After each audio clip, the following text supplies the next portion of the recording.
Estamos poniendo la mañana en camino y tal cual lo habíamos anunciado con mucha alegría, con mucho entusiasmo. Bueno, la alegría y el entusiasmo que siempre provoca conversar con él.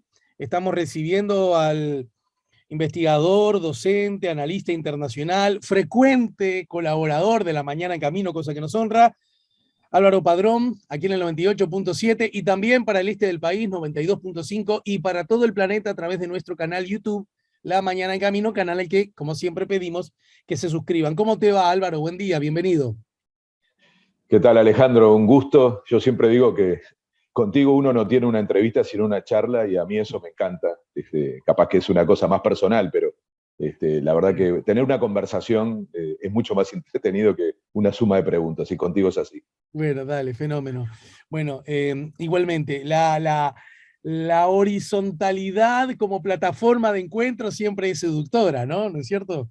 En comunicación para mí es clave, ¿eh? Cada vez Ah, más clave. sí, lo sé, Y lo sé. creo que en eso tu programa tiene una seña de identidad y tiene mucho que ver contigo, ¿no? Con la forma en que conversás, en la forma en que te metes en los temas también, porque eso exige un desafío enorme a un periodista, a un comunicador, porque hay que saber de lo que uno está hablando, ¿no? Y no simplemente levantar centros para que el entrevistado cabecee, Sí. que es lo más común, te lo digo. O la otra, ¿verdad? Mira, siempre en nuestras charlas terminamos hablando de cosas que no habíamos previsto inicialmente. Ni hablar que levantar centros, como decís vos. Y la otra que es como que yo advierto, tengo que ser muy cuidadoso en los términos para no ser injusto ni generalista. Eh, eh, Como prepotear y destratar, ¿no? Que además, no sé si lo habrás notado, los que prepotean y destratan no prepotean ni destratan a todo el mundo por igual.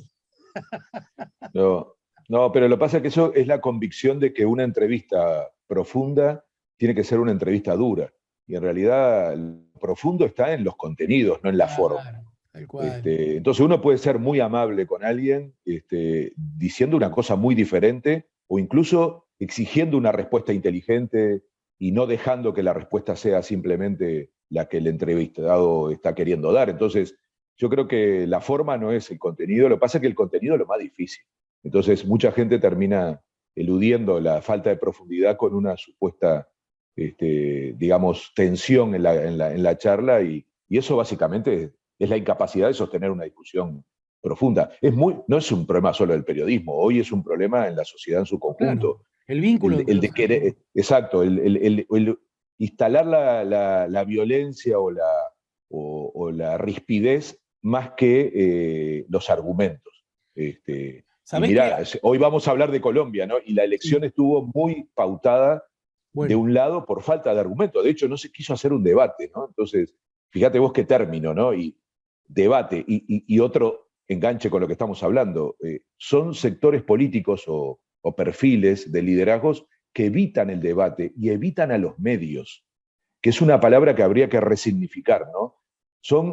Los medios son instrumentos que median entre la información y las personas. Es una herramienta estratégica para la democracia, uh-huh, central para la democracia. Entonces, eh, proyectos políticos, líderes políticos que evitan a los medios, que cuestionan a los medios, que cuestionan el periodismo, esencialmente están cuestionando la democracia, porque lo que no quieren es debatir, lo que no quieren es argumentar, lo que no quieren es presentar ideas.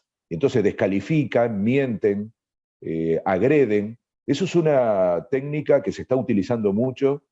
Vos lo ponías recién en algunos periodistas, yo te diría que es más grave que lo hagan políticos porque deberían ser quienes estén precisamente evitando que eso ocurra, intentando que la democracia se despliegue en toda la amplitud, ¿no? sí, acordate Pero que se ve que rinde la presión y rinde la descalificación. es que son cada vez más los teóricos de la comunicación que ya abordan el escenario de los que algunos llaman la posverdad, ¿verdad? Como herramienta para comunicarse con el otro, aunque estés diciendo, proponiendo y comentando cosas que eh, lisa y llanamente no existen o son mentiras.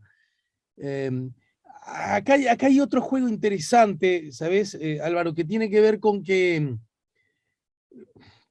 no quiero abundar mucho, pero necesito que comentes con nosotros tu mirada.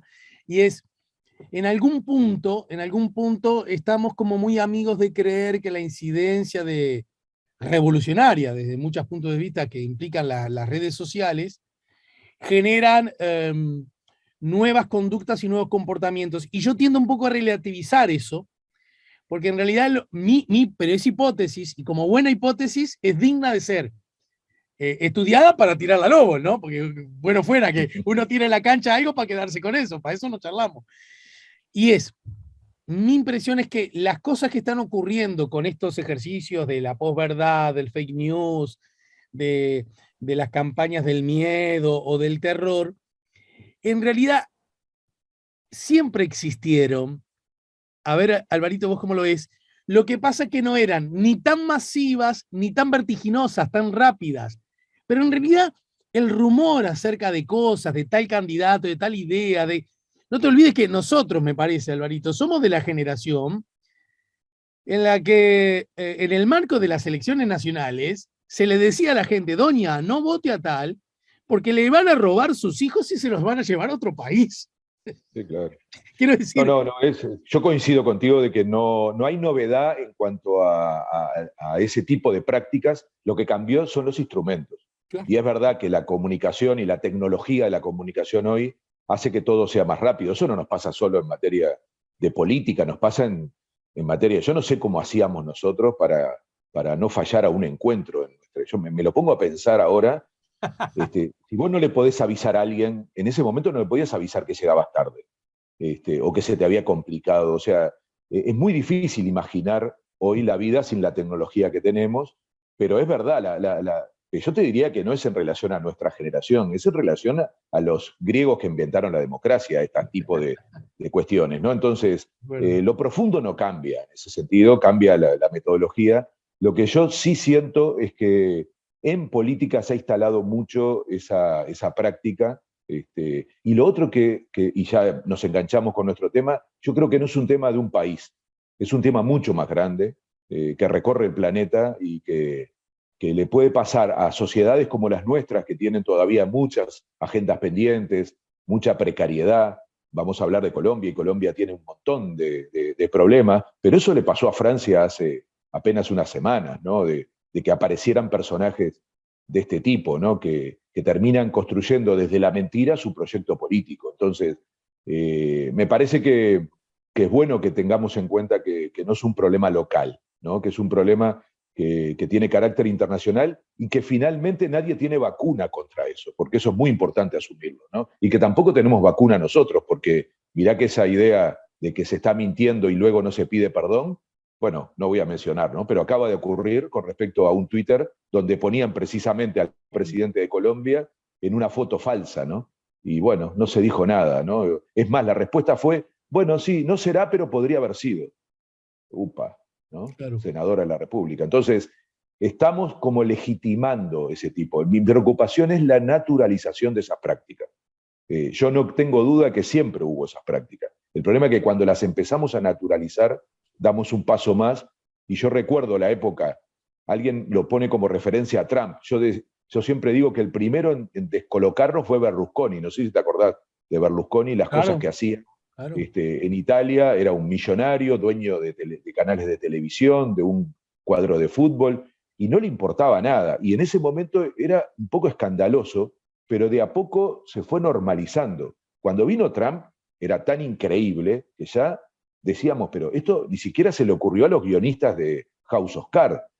Y después viene Bolsonaro, y ahora aparece el amigo Rodolfo Hernández, el ingeniero Rodolfo, que yo le pregunto a la gente seriamente, el candidato, ¿no?, alternativo en Colombia, el que compitió en esta segunda vuelta, yo le pregunto a la gente si imagina a un personaje así de presidente de un país. Yo creo que ni García Márquez en 100 años de soledad tuvo, cuando pensó en Macondo y en todo el realismo mágico, esa cosa tan increíblemente insólita que se le ocurría, yo creo que él no pudo haber imaginado un personaje así, que hizo las cosas que hizo en la campaña, y lo grave es que no era un libro,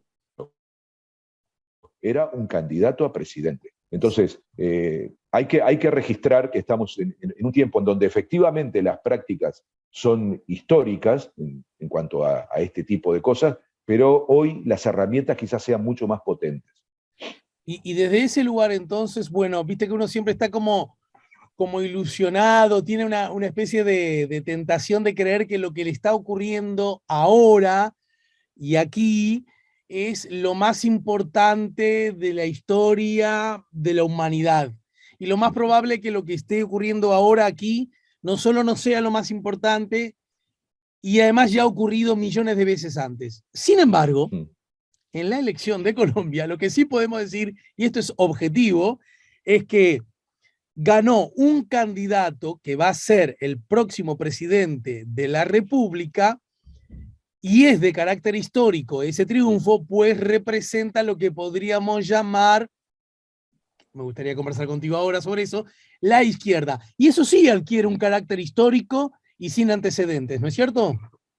Sí, viste que siempre se dice, ¿no? Este es un momento histórico. Cuando yo Eso. empiezo escuchando una frase así, digo, ah, bueno, está. Y tenés razón de que uno lo vive así porque es el momento que nos toca vivir y se te pones a pensar en la caída del muro de Berlín, te pones a pensar la pandemia, una guerra, decís, yo qué sé, ya cada vez, cada novedad parece más histórica que la anterior, pero no cabe duda que lo de Colombia es un cambio muy profundo. Eso, ponerle después el apellido que quieras, histórico, especial, diferente, pero claramente pasó algo que cambia la historia de Colombia.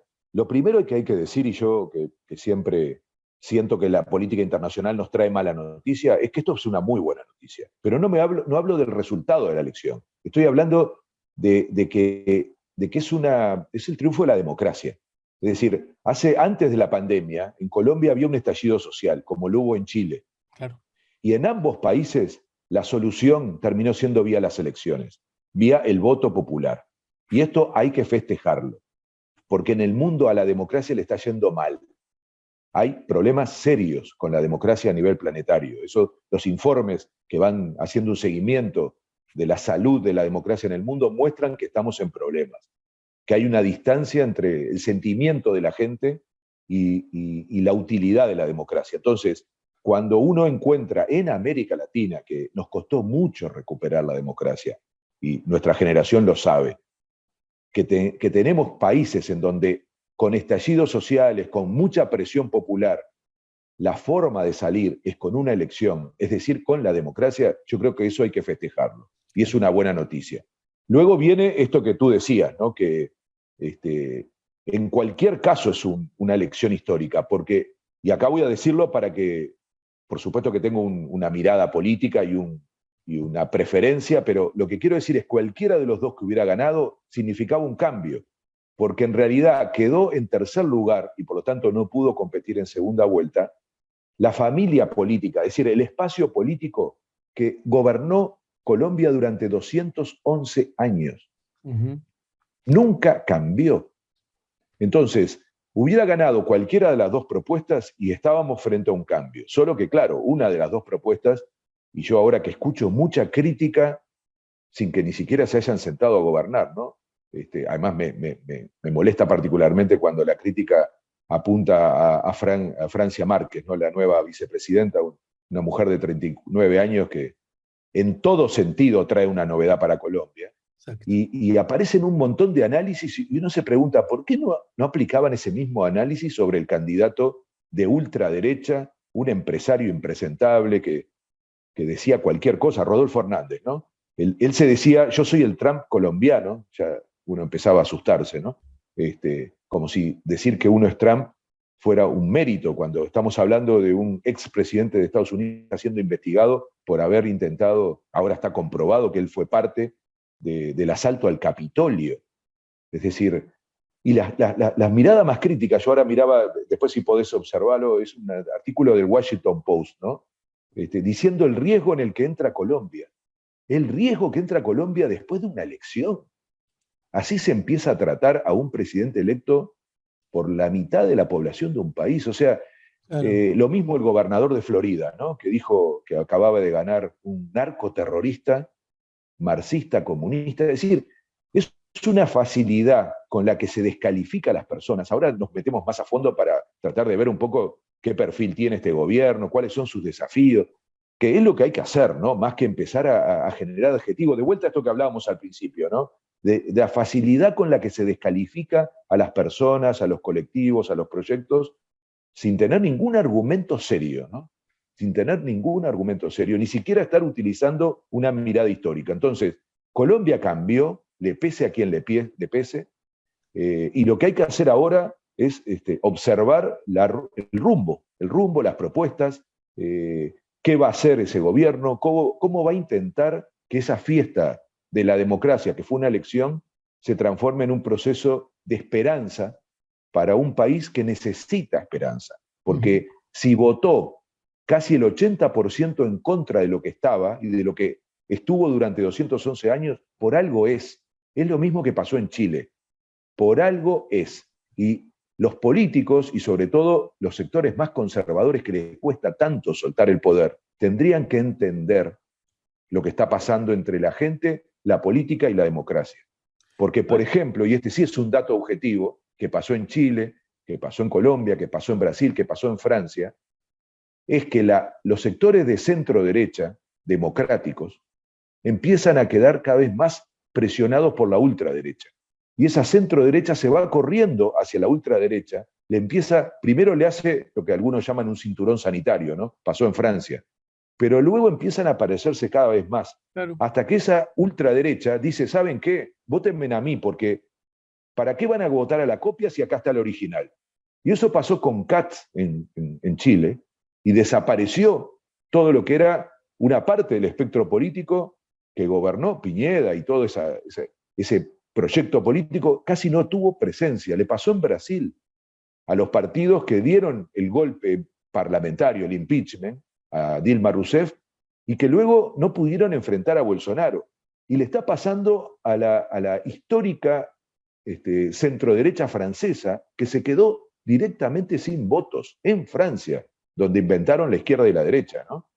Y le acaba de pasar en Colombia al partido que gobernó durante 211 años, al partido de Uribe, de Duque. Entonces, lo primero que tendrían que hacer antes de ser tan duros con quien ganó es plantearse por qué la gente empieza a buscar alternativas, buscar un cambio, que a veces se expresa en sectores populistas, en sectores como, repito, Trump, Bolsonaro, en este caso Rodolfo Hernández, y entonces uno se pregunta, ¿por qué fueron capaces de terminar apoyando a un personaje así, ¿no? Después de haber perdido en la primera vuelta. Y en vez de haber sido críticos, hay que escuchar al candidato de Duque las cosas que decía Rodolfo Hernández, pero el día que terminó la primera vuelta, dijo que había que apoyarlo. Entonces, hay que preguntarse un poco esto también, ¿no? De qué está pasando con la centroderecha democrática, que empieza a ser desafiada y desplazada en el mundo entero por sectores de ultraderecha, y ahí viene algo que vos dijiste hace un rato, la historia se repite. Así se llegó al fascismo y al nazismo en Europa.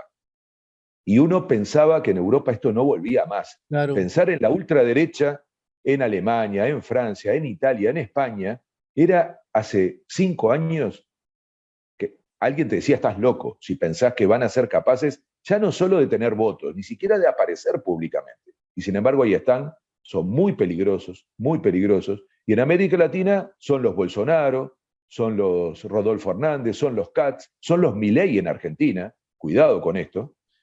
Hay aquí en la vuelta, y nosotros en Uruguay no estamos vacunados contra eso. A mí me parece Entonces, muy... Colombia es una muy buena noticia, Alejandro. ¿Sabés qué? Yo siento que el caso Colombia permite, bueno, ni hablar, que es necesario que pensemos en lo que vos sugeriste recién. Hay que ver en este gobierno encabezado por Petro, bueno, cuál será el perfil de este gobierno y cuáles son los desafíos que como gobernante deberá asumir. No obstante, me parece que también el caso Colombia dialoga muy mucho con miradas que van más allá de las fronteras de ese país, incluso, que como sugerías, van más allá de nuestro continente. E incluso advierto, seguramente estimulado por charlas anteriores que he tenido, entre otros, con vos mismo, Álvaro, que yo creo descubrir puntos de conexión muy grandes con el caso chileno, porque en particular en Chile para con nosotros, pero yo creo que aplica un poco con Colombia, mucho más en el ejercicio que durante mucho tiempo se hizo por parte del poder discursivo, del poder mediático, comparándolo con Venezuela, la idea de que, bueno, Colombia era el niño sote de la clase y Venezuela era el muchachito con problemas que tenía que ir a recuperación, ¿no es cierto?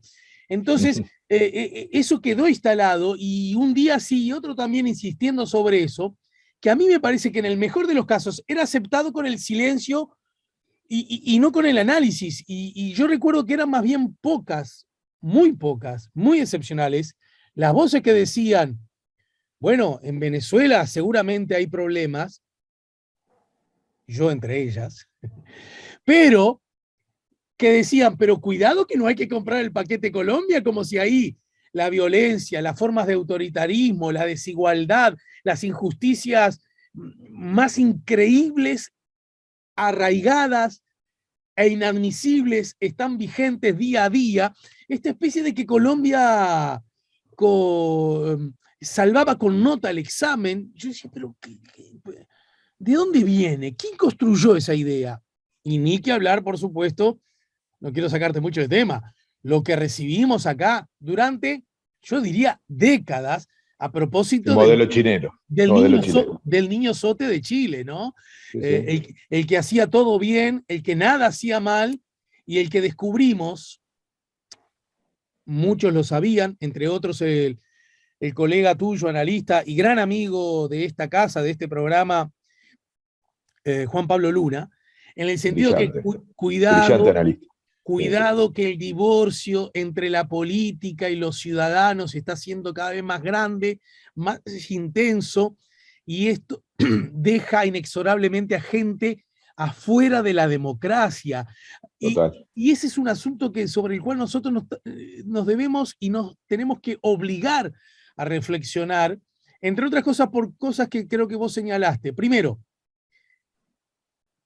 yo creo que en algunas cosas estamos mejor aún, todavía. Pero no es que estemos ausentes del todo. Y te lo dejo para que lo desarrolles luego de la pausa, Álvaro. Vos lo señalaste, me parece, con perfección. Cuando ganó acá Bolsonaro, cuando ganó en Brasil Bolsonaro, acá, la centro derecha democrática vio ese asunto como una buena noticia. Y yo recuerdo analistas internacionales, aún conservadores, que decían, cuidado, porque que se te aleje mucho de tu rival habitual, que podríamos llamar es la centro izquierda, no significa que sea bueno ni para vos ni para el sistema. Y además ha generado algo que me parece que hay que estudiarlo. Cómo el centro derecha democrático, en lugar de alejarse de esa derecha asistémica y por ende de fuerte tentación autoritaria, quizás con el afán de quitarle votos, dicen, uy, mirá que yo me puedo parecer a ustedes también. Y ahí se produce lo que vos dijiste con exactitud y con claridad. La gente, si vos le das ese changüí, va a elegir el original y no la mala copia. Sobre esto, y a propósito de los desafíos del próximo gobierno colombiano, ¿hablamos luego de la pausa? Por supuesto. Estamos conversando con el queridísimo Álvaro Padrón, estamos poniendo la mañana en camino. Estamos en el 98.7 y también para el este del país 92.5 FM, cielo de Punta del Este. Y no se olviden, para todo el planeta, Colombia incluida, a través de nuestro canal YouTube, La Mañana en Camino, canal al que como siempre pedimos que si nos están viendo, marquen el dedito para arriba del me gusta y además, si aún no se han suscrito al mismo, que lo hagan, así seguimos aumentando nuestra comunidad. La Mañana en Camino, 16 temporadas. Nos importan las ideas. Ya venimos.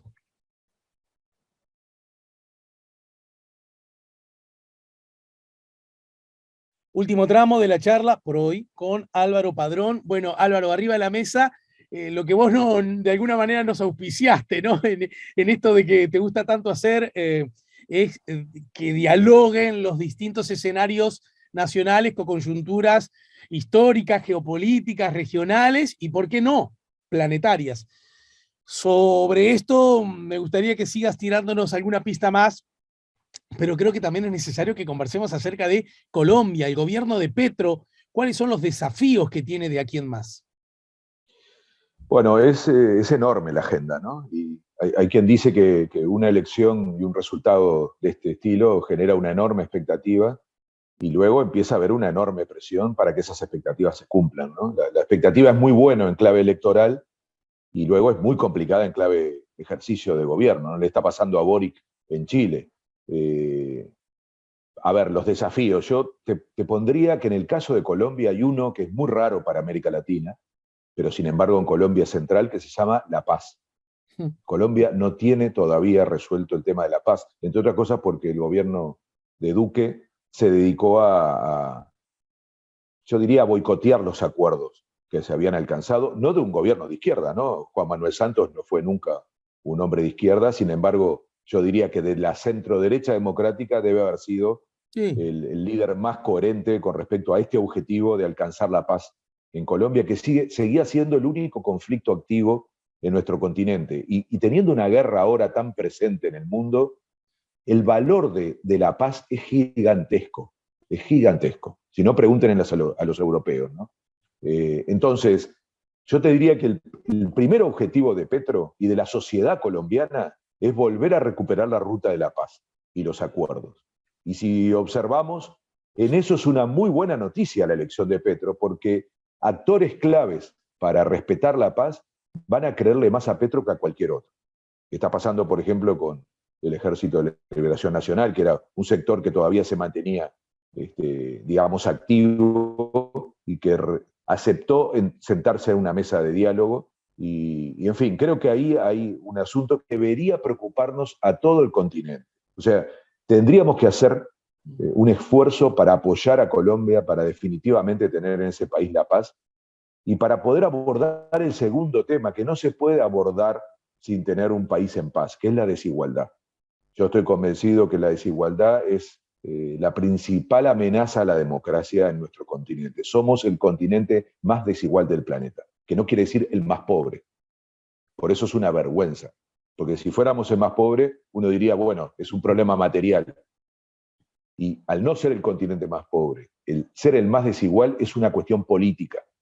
Por lo tanto, se puede resolver si uno tiene políticas para eso. Entonces, el caso colombiano es dramático, es el segundo país más desigual de América Latina. Hay gente muy, muy, muy, muy rica, muy pocos, pero muy, muy ricos, y la inmensa mayoría de la población pobre. 50% de pobreza, 60% de informalidad, de informalidad. Entonces, esa es una agenda dramática. Vos decías recién el bueno de la clase, ¿no? Siempre el sobresaliente fue Chile, que resultó ser también tremendamente desigual.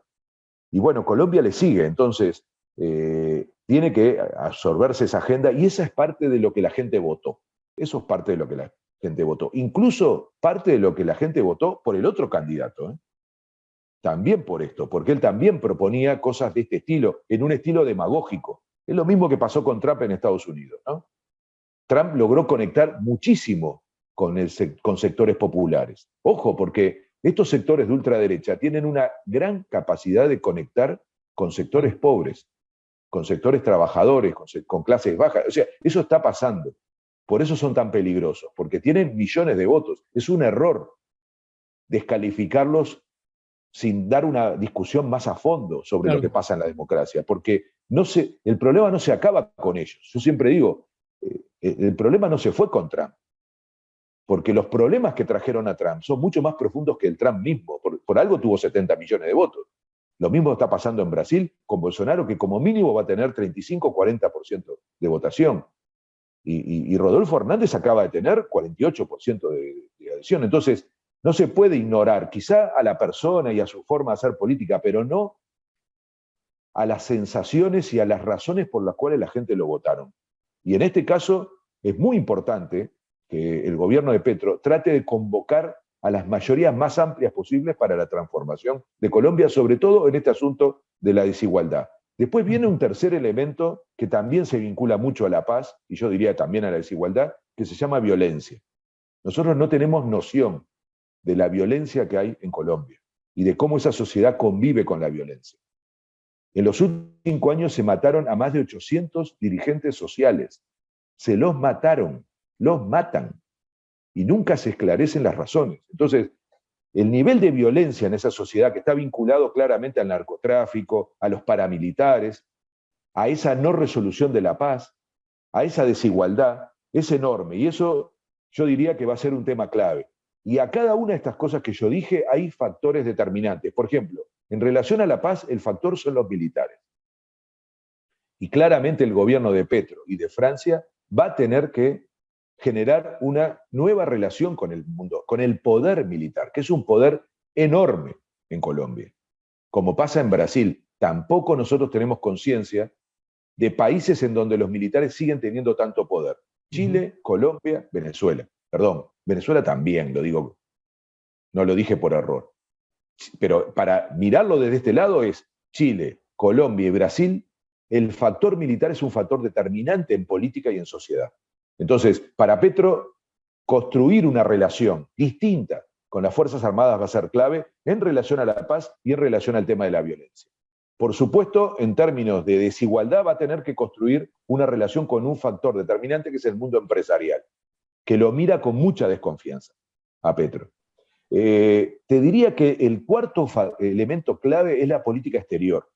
¿Y saben cuál es el factor allí? Estados Unidos. Colombia es el país de América Latina con relación más intensa con Estados Unidos. Se puede discutir, hay quien dice que hay 8 bases militares, hay quien dice que no son bases militares, que son bases colombianas con presencia militar norteamericana, no importa. Lo que está claro es que Estados Unidos está, el factor militar de Estados Unidos está dentro de Colombia. Y eso se llama Plan Colombia, es un acuerdo de cooperación que se construyó sobre la base de la idea de enfrentar el narcotráfico, pero luego quedó como una lógica de tener allí la presencia militar norteamericana en América del Sur. Luego vino la excusa eterna, que yo le llamo así, la excusa eterna, que es Venezuela, que a esta altura es muy útil, por eso no se resuelve, porque es muy útil, porque en cada elección se utiliza a Venezuela como un punto de referencia. Entonces, toda la elección en Colombia era para decir que Petro iba a transformar a Colombia en Venezuela. O la campaña en Chile, cuando le llegaron a poner un nombre, creo que era Chilezuela, le decían, a la candidatura de Boric. O sea, cada elección se utiliza el factor Venezuela para confrontar con la propuesta transformadora, con la propuesta progresista. Entonces, yo estoy convencido a esta altura que les resulta útil, y por eso es más útil que siga existiendo más que el problema en sí. Porque ya vimos que, por ejemplo, para Estados Unidos ya no es un problema Venezuela, no tiene ningún problema en un momento de sentarse a negociar sobre el petróleo y se olvida de las demás cosas. Entonces, hay como una hipocresía detrás de esto y un desinterés sobre el problema real de Venezuela y cómo resolverlo. Capítulo aparte, que sin embargo no es un capítulo aparte para Colombia, porque son vecinos, porque hay millones de venezolanos en Colombia, y si van, y es evidente que en política exterior, para Petro, para Francia Márquez, va a ser absolutamente prioritaria una política hacia Venezuela, que está totalmente atado a esto que acabo de decir, que es el factor de Estados Unidos en Colombia. Entonces, en política exterior va a ser muy importante cómo repiense la relación el gobierno colombiano con Estados Unidos, y aquí la clave se llama integración regional. Podemos encontrar por primera vez en mucho tiempo un país como Colombia que vuelva a pensar en clave regional, como está pasando con México. Solo que Colombia pertenece mucho más a la región que México. México es América del Norte por diversas razones, hasta por cuestiones geográficas, comerciales, de frontera con Estados Unidos, mientras que Colombia es insólito que tenga ese vínculo prácticamente central con Estados Unidos. Entonces, ese sí va a ser un cambio muy importante, mucho más importante que todos los que estamos escuchando. Cuando se califica al gobierno ahora de marxista, no entienden nada. Si hay algo que este gobierno no va a hacer, es de izquierda radical. No lo va a hacer. Te me adelantaste en la pregunta, porque cuando se habla de Petro y cuando se habla de que la izquierda llega a Colombia, ¿no? Te pregunto, en todo caso, ¿de qué tipo de izquierda estaríamos hablando? ¿De una izquierda que va por todo y los medios de producción pasarán a manos del proletariado? ¿De una izquierda que propiciará desde una mirada quizás más cerca de la socialdemocracia un reparto un poco más justo, digno, diría yo, de las desigualdades, y eso pasa para que el Estado juegue un rol más importante. Seguramente para que ello ocurra necesitas que haya menos informalidad en la economía. Es decir, ¿cuáles serían los rasgos? Ya sé que es anticiparse a la película, pero de acuerdo a los planes de gobierno y a los anuncios ya hechos, ¿de qué estaríamos hablando? ¿Se viene la revolución a Colombia o se viene, como dijo Petro, che, vamos a tratar de que se vaya a la Edad Media y que ingrese algo de capitalismo? Eso segundo. Y es muy interesante, ¿no? Petro, si lo pueden descalificar de muchas razones, con muchas perspectivas, pero no porque sea una persona incapaz de comprender la política, es economista además, o sea, tiene herramientas para interpretar lo que les preocupa tanto, que es la economía, como si la economía fuera todo en la sociedad, ¿no? Entonces, él va a proponerse eso que acabas de decir. Él lo dijo con claridad, yo no estoy enamorado del capitalismo, pero este país necesita tener un capitalismo en serio y salir de los atrasos que le ha generado las clases dominantes hasta ahora. Entonces, incluso hace referencia a cómo desarrollar aspectos de una producción seria, de una sociedad, de una economía bien organizada, para luego intentar algunas transformaciones más profundas. La verdad es que este verso de que la izquierda de América Latina es una radical, que además está llena de ortodoxos, e incluso en este caso lo hacían también con Mujica, ¿no? Y lo hacen ahora con Petro, de ex guerrilleros, ¿no? Que con eso tratan además de confrontar con otros poderes, en este caso, por ejemplo, con los militares. Es todo pirotecnia barata. Lo hicieron también con Boric, en realidad diciendo que era prácticamente un incapaz, un estudiante un poco, digamos, entusiasmado con las transformaciones. Es increíble la facilidad con la que descalifican proyectos políticos sin hacerse cargo con los mamarrachos que han construido. Yo insisto, no puedo creer que se esté ya diciendo cosas de este gobierno y no se hayan hecho cargo de poner la mirada en el candidato que estaban apoyando, ¿no? Porque si hoy estuviéramos hablando de un gobierno de Rodolfo Hernández, estaríamos preguntándonos qué va a pasar, mientras que con el caso de Petro, de Francia Márquez, había un programa, está todo escrito. Es lo mismo que pasa en Brasil, cuando durante mucho tiempo decían que Lula y el PT y estaba todo escrito, había un programa, había una propuesta política, y la vida demostró, ¿no?, que estuvieron lejos de ser gobiernos de izquierda radical, lo mismo que el Frente Amplio en Uruguay. Entonces, es una discusión tan barata, de tan baja calidad, y yo repito, no es un problema de tomar partido, es un problema de proponer un debate en serio. ¿Colombia va hacia una transformación? Sí. ¿Esa transformación es en clave izquierda radical? No. Incluso esto le va a generar problemas con sectores de izquierda que apoyaron su candidatura. Lo mismo que pasa en Chile con Boric, porque es una tensión. En el caso de Chile, y habrá que volver dentro de poco, Alejandro, a esto, está el tema de la reforma constitucional, Claro. que va a ser mucho más exigente que la propia elección y que el programa que propuso Boric en términos electorales. En Colombia puede pasar algo parecido, porque en un momento pueden tener un debate de la necesidad de reformar la Constitución, cosa que ha pasado en algunos países de América Latina y en general está asociado a una idea de que son izquierdas más radicales. Como sea, lo que vamos a ver en Colombia son estos factores que yo te nombré. El primero es la reivindicación de la paz, que me diga alguien que tiene que ver eso con la izquierda radical. En todo caso, el no haber profundizado la paz es una deuda de los sectores conservadores de Colombia. Segundo, enfrentar la desigualdad y que alguien me explique a mí si eso tiene que ver con una cuestión. Me acuerdo mucho a Talvi diciendo, cuando le preguntaban por qué para él había sido siempre un modelo Chile y de golpe no lo era más, y él dijo, bueno, lo que pasa es que a Chile le faltó un poco de vallismo. Es decir, ¿eso es de izquierda? No. Hablar de los derechos, hablar de mínimos de igualdad, es una cuestión mucho más amplia que solamente el discurso de la izquierda, y yo creo que en Colombia es tan necesario que, por favor, que no le adjudiquen a eso y a cambiar los impuestos, por ejemplo, que son una vergüenza en Colombia. Hay que hacer una reforma tributaria, sin duda, y eso de radical no tiene nada. Después, enfrentar la violencia.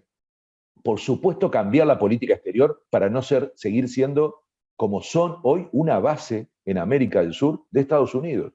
Entonces, nada de radical. Es más, yo diría soberano, yo diría moderno, transformador, y van a ver un punto que yo creo que es muy importante para ir pensando la nueva izquierda, porque estamos frente a un nuevo ciclo progresista en América Latina. Estamos, ya sin duda. Y más aún, puede ser más profundo que el anterior, porque, por ejemplo, Colombia nunca había entrado en ese ciclo. Entonces puede terminar, y sobre todo si se cierra con Brasil en octubre y noviembre, definitivamente estamos frente a un cambio de ciclo. Lo que no va a ser igual que el ciclo anterior. Y eso sí sería interesante discutirlo. ¿Qué diferencias tendría? ¿Hacia dónde iría? ¿Va a construir más región? ¿Va a ser capaz de ubicar a América del Sur en otro sentido a nivel internacional, cosa que no pudo hacerse en el ciclo anterior? Y Colombia va a ser clave en eso. Colombia va a ser clave, porque va camino a ser la segunda potencia de América del Sur.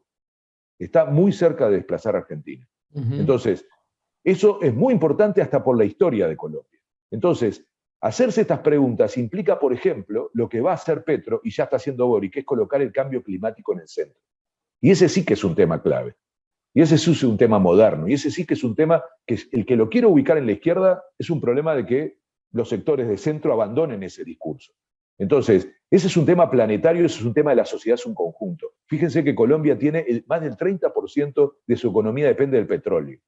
Y lo que está colocando este proyecto político, que no es un personaje, sino un proyecto político, es que eso tiene que dejar de pasar.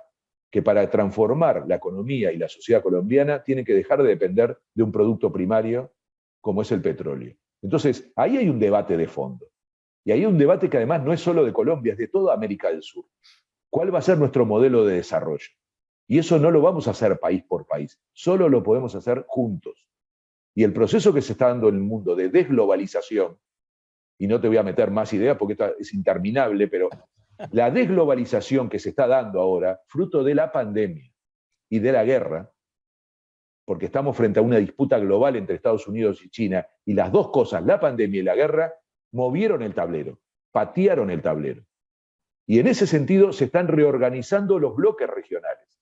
Lo que vamos a tener es una re-regionalización. Y eso nos tiene que hacer preguntar qué papel quiere tener América Latina y en particular América del Sur. Y en esa reflexión Colombia es central. Y esta nueva Colombia que acaba de surgir de las urnas va a ser muy importante para contribuir a un proyecto regional.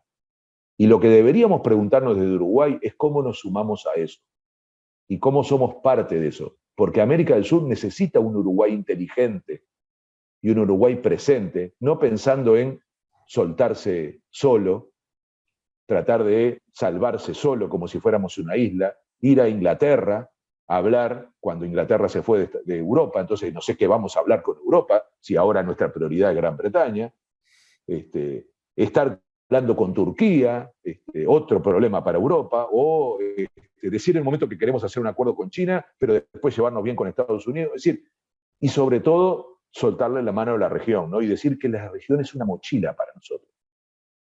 Es un lastre. Bueno, tenemos un problema con nuestra política exterior, cuando la región está cambiando y está volviendo a recuperar su capacidad de pensarse como región. A eso Uruguay no importa el signo político del gobierno. Mi preocupación es la soledad.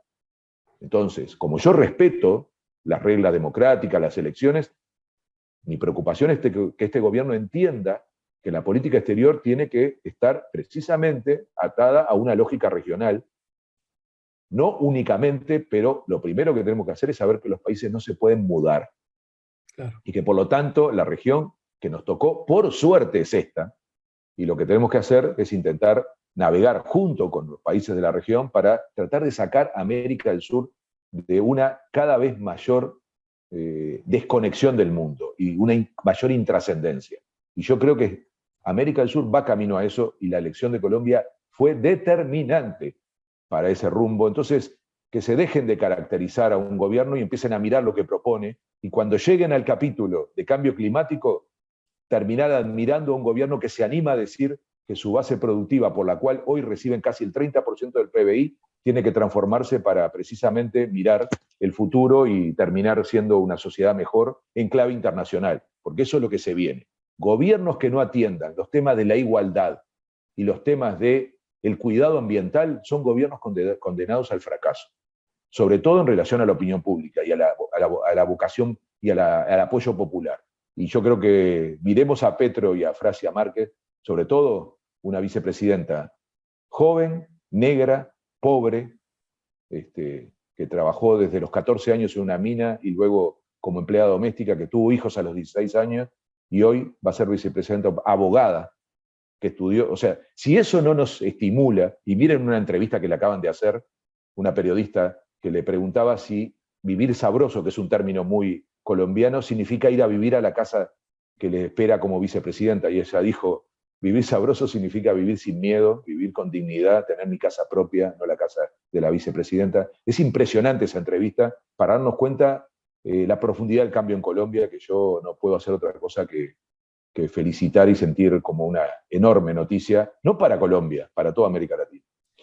Y yo no puedo hacer otra cosa que felicitarte a vos y agradecerte. Implícitamente invitarte a que más temprano que tarde nos vuelvas a ayudar a poner la mañana en camino. ¿Sí, Álvaro? Para mí es un gusto enorme y te juro que me da una gran satisfacción y siempre termino teniendo contigo eso mismo, una charla más que una entrevista. Es mutuo, amigo. Fuerte abrazo y otra vez, muchas gracias. Álvaro Padrón nos ayudó a poner la mañana en camino.